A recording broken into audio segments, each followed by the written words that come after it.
السلام عليكم ورحمة الله. مع هذه القنوات غادي تشاهد مباريات ديال كأس العرب قطر 2025 على نايل سات.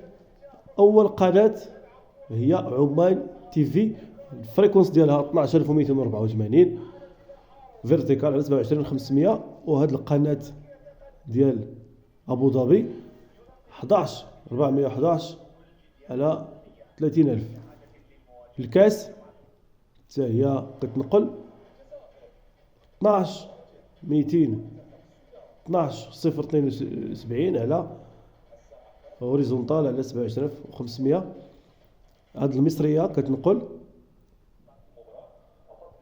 التردد ديالها 12219 هوريزونتال على 27500. كتنقل مقابلات مباشر. التردد ديال هاد الباقة الاسم ديالها حتى هو 11054 هوريزونتال 27500. وهاد القنوات واخا ما تفرجتيش في الماتش ممكن كيعاودوه طيلة هاد المدة ديال كأس العرب، كيتعاودوا الماتشات فيهم. هذه ميزة زوينة. الا زقلتي شي ماتش ما تفرجتيش فيه ممكن تفرج لعشاق الرياضة بطبيعة الحال.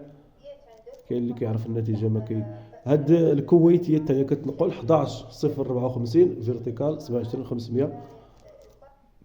وهاد ابو ظبي حتى هي كتنقل. راه كاينين جوج ديال القنوات ديال ابو ظبي، ولكن ديال عمان هي اللي فيها واحد الصورة لويكا زوينة بزاف الصورة. نعاود التردد ديالها 11411 هوريزونتال على 30000. الا ما عندك دير روشيرش الريسيبتور كامل طلع، او لا دخلها يدويا، دخل هاد فريكونس.